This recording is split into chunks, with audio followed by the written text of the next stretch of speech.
दशा इनकी आने वाली है 6 महीने के लिए, ये भी मैं पहले 6-7 महीने पहले से बोल रहा हूँ, केतु की अंतर्दशा में मोदी जी की परेशानी बढ़ने वाली है। मेरे चैनल पे भी वीडियो पड़े हुए इस संदर्भ में। और फिर साथ में जिस व्यक्ति की वजह से मैं समझता हूं वो व्यक्ति ना होते तो शायद मोदी जी इतने बड़े ना बनते, वो व्यक्ति है अमित शाह जी। ये कोई अस्वीकार नहीं कर सकता कि अमित शाह जी का बहुत बड़ा रोल है मोदी जी के पीछे। तो अमित शाह जी की 2021 से बृहस्पति की महादशा शुरू है। उनका गोल्डन पीरियड था राहु की महादशा का, जिसमें वो गुजरात के मुख्यमंत्री भी बने थे और उसी राहु की महादशा में वो केंद्र के गृह मंत्री भी बने। गुजरात के भी गृह मंत्री बने थे, शायद मैं मुख्यमंत्री बोल बैठा गलती से। गुजरात के गृह मंत्री बने राहु की महादशा में। 2003 से शुरू हुई थी राहु की महादशा, 21 तक चली और उसी 21 के पहले यानी राहु की महादशा में वो केंद्र के गृह मंत्री भी बने। लेकिन 2021 के बाद उनकी बृहस्पति की महादशा शुरू हो गई।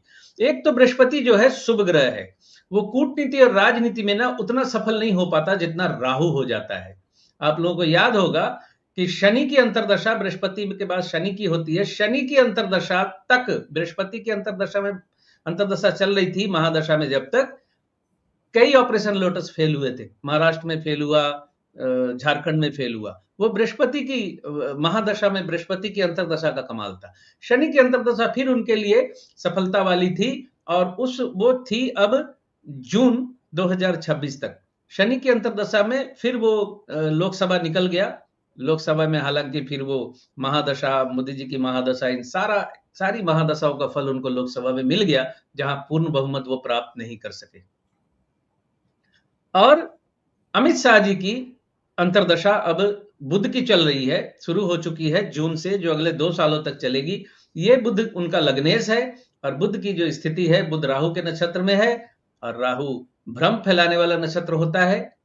और राहु की जो स्थिति है इस वक्त, अमित शाह जी मिसगाइडेड हो जाएंगे कुछ लोगों के द्वारा, या उनके सामने झूठा पर्दा खड़ा कर दिया जाएगा, या उनके सामने कुछ गलत सूचनाएं आएंगी जिससे वह गलत निर्णय लेंगे। अब मैं ये कहने से गुरेज नहीं कर रहा, मैं कई बार कई मंचों पे शायद बोल चुका हूं, व्यक्तिगत बातों में बोल चुका हूं कि अमित शाह जी के मुख्यमंत्री बनने के योग, प्रधानमंत्री बनने के योग नहीं है।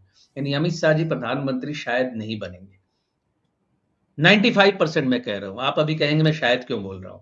नहीं है योग, क्योंकि देखिए वो क्रियामान कर्म होते हैं ना, क्रियामान कर्मों की बात मैं जो करता हूं, वो क्रियामान कर्म, अभी जो जंतर मंतर पे ये जो पैलेट गन चलने का और किलो वाली लाठियां चलने का जो क्रियामान कर्म उनका हो गया और ये उनके ऊपर चस्पा हो चुका है।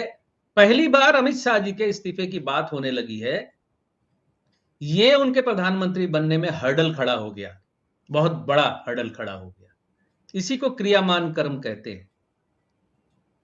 और मोदी जी का समय अभी अक्टूबर तक तो टाइट है ही, अभी और भी परेशानियां उनकी बढ़ने वाली है, कम नहीं होने वाली है। और शनि वक्री हो चुका है, शनि वक्री है।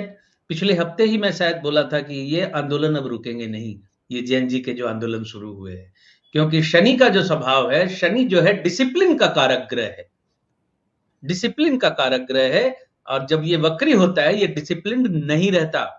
तो जब मार्गी था तो जंतर मंतर का ये प्रोटेस्ट हुआ, हालांकि इनकी तरफ से तो वो डिसिप्लिन ही था, नारेबाजी वगैरह तो होगी नहीं, तो प्रदर्शन का क्या मतलब है। लेकिन अब ये अनडिसिप्लिन्ड हो जाएगा अगर ये दोबारा राइज हुआ तो। हालांकि कई जगह चल रही है ये, और ये आग सुलगती फैलती चली जाएगी। अब इसको कंट्रोल करना मुश्किल है सर जी। प्रोटेस्ट, कॉकरोच जनता पार्टी ने तो मुद्दे उठाकर जीना ही हराम कर दिया। मतलब वो अमित शाह जो बोलते हैं कि भारत में तो जेनजी आ ही नहीं सकता, यहाँ की हालात अलग हैं, आप हमें नेपाल मत समझिए, बांग्लादेश मत समझो, श्रीलंका मत समझो। लेकिन जिस ढंग से इन युवाओं ने 38 करोड़ ने सत्ता को हिला दिया, ये अंदर से बड़े घबराए हुए हैं इस टाइम। बहुत घबराहट है इनके अंदर कि कहीं ऐसा ना हो कि सड़कों पे निकल आए तो हमारे महलों को भी जलाकर राख कर दे। छोटे छोटे बच्चे अल्फा जनरेशन के निकल के आ रहे हैं, स्कूलों में पंखे नहीं है, ये नहीं है, वो नहीं है, डिमांड पूरी करो। अचानक से हिंदू मुसलमान और मंदिर मस्जिद छूट के शिक्षा, बेरोजगारी और स्वास्थ्य की बातें होनी शुरू हो गई हैं, मूल मुद्दों की बातें शुरू हो गई हैं जो हमारे नागरिकों को चाहिए। ये इरप्शन ऑफ जो प्रोटेस्ट है ना, ये अब इंटेंसिफाई होगा। लोगों में अवेयरनेस आ रही, अपना हक मांगो सरकार से, सरकार हक मार रही है आपका। सर, इस पे बात करना चाहेंगे, क्या प्लैनेट्स कहते हैं और प्रोटेस्ट कैसे होंगे? और बात यह है सर कि भूखे पेट न होई भजन गोपाला। आखिर कब तक भूखे रहकर हिंदू मुसलमान करते रहेंगे लोग? वो स्थिति अब आ चुकी है सामने। नौकरियां नहीं है पिछले 12 साल से ठीक ठाक क्या, लगभग नहीं है। रेलवे में भर्ती का कोई नोटिफिकेशन ही नहीं आता, जबकि रेलवे सबसे ज्यादा भर्ती करती थी। रेलवे के भरोसे लोग परीक्षाएं देते थे, कंपटीशन में जाते थे। और ऊपर से और भी इधर उधर का जो हाल है वो तो कुछ कहने का नहीं है। सरकारी स्कूल बंद हो रहे हैं, बेसरकारी स्कूल बढ़ रहे हैं, शिक्षा इतनी महंगी होती जा रही है कि एकदम गरीब आदमी अब पढ़ा ही नहीं सकता अपने बच्चे को। तो ये तो मुद्दे उठने ही थे। आ गया समय, वो एक ना एक दिन तो ये आखिर कब तक हिंदू मुसलमान करते, कब तक धर्म की बात करके आप दबा देंगे लोगों? तो आखिर जो रियल मुद्दे थे वो सामने आ गए।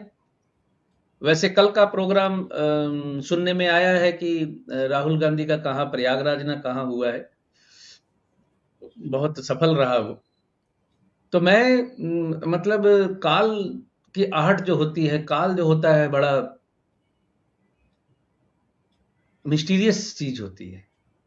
वो 2024 के चुनाव के पहले कौन राहुल, आज वो सबको याद आ रहा है, जिसने बोला उनको भी याद आ रहा है।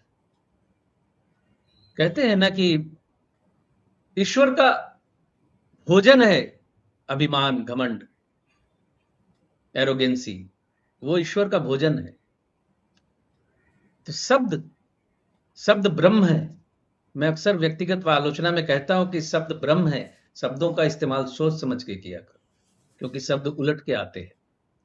हम जो भी बोलते हैं वो वापस आता है हम तक।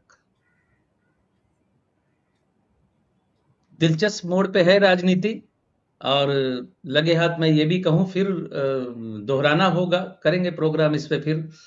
लेकिन कांग्रेस पार्टी रिवाइव करेगी, ये बात भी मैं 1-1.5 साल पहले बोल गया। और शनि की महादशा में, शनि की अंतर्दशा चल रही है कांग्रेस की। शनि केतु के नक्षत्र में है, जो कि अश्विनी नक्षत्र में वो स्ट्रगल वाला नक्षत्र होता है। तो स्ट्रगल चल रही है। और फिर रिपीट कर दे रहा हूं, प्रियंका गांधी का समय 2029 से 2039 तक बहुत जबरदस्त राजयोग है उसके लिए।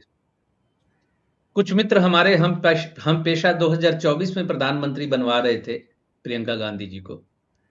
मैंने वीडियो बना के कहा था कि प्रियंका गांधी 2024 में प्रधानमंत्री नहीं बनेगी, उनकी दशा अंतरदशा अभी वैसी नहीं है। पड़ा हुआ वीडियो आप देख सकते हो। लेकिन 29 से 39 तक है।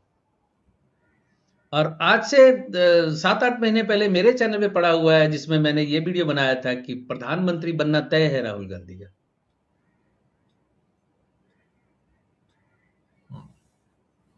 तो राहु की महादशा, शनि की अंतरदशा उनकी जो चल रही है, अब बुध आने वाला है उनका 2027 में। बुध की अंतरदशा राहुल गांधी के जीवन पे कुछ प्रेशर या कुछ खतरा तो है हल्का, लेकिन बुध की अंतरदशा उनको सत्ता से जोड़ रही है। बुध की अंतरदशा में 3-10 का कॉम्बिनेशन बन रहा है। तीसरा भाव करेज उनका और बढ़ने वाला है, और वो सत्ता से ताकतवर, यानी और ज्यादा ताकतवर होने वाले हैं 2027, 28, 29 तक। भाजपा बहुत डरी हुई है राहुल गांधी से, इस टाइम बहुत खौफजदा है इस टाइम। बिल्कुल बिल्कुल। बीजेपी का समय 2027 अक्टूबर, पार्टी के तौर पे भारतीय जनता पार्टी की शुक्र की अंतरदशा 2027 अक्टूबर तक है। उसके बाद की सूर्य की अंतरदशा जो है बीजेपी की पार्टी की, वो सत्ता से काट रही है वो अंतरदशा। मैं फिर दोहरा दूं, बार बार इसलिए दोहरा रहा हूं कि बाद में फिर 2024 में ऐसा हुआ था कि मेरे फलादेशों को अपने नाम पे चेप के बोलने लगे थे। भारतीय जनता पार्टी 2029 के चुनाव में या मध्यावधि चुनाव में, दोनों में से 150 के आसपास सिमटेगी और कांग्रेस 200 के आसपास पहुंचेगी। इंडिया गठबंधन ज्यादा बड़ा हो जाएगा, मध्यावधि चुनाव हो या 2029 के लोकसभा चुनाव हो। ये होने जा रहा है 95% से ज्यादा दे रहा हूं मैं, 95% से ऊपर दे रहा हूं मैं, ये होने जा रहा है। मैं मध्यावधि चुनाव पे आ रहा था कि मध्यावधि चुनाव की पॉसिबिलिटीज, उसका आउटकम और पार्टियों की स्थिति क्या रहेगी, और क्या कॉकरोच जनता पार्टी चुनाव लड़ सकती है क्या? I hope no. देखिए, मैं यहाँ कुछ बोलना चाहता हूं आपकी इजाजत से।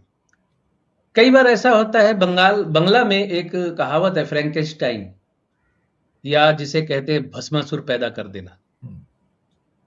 सीजेपी भस्मासुर है।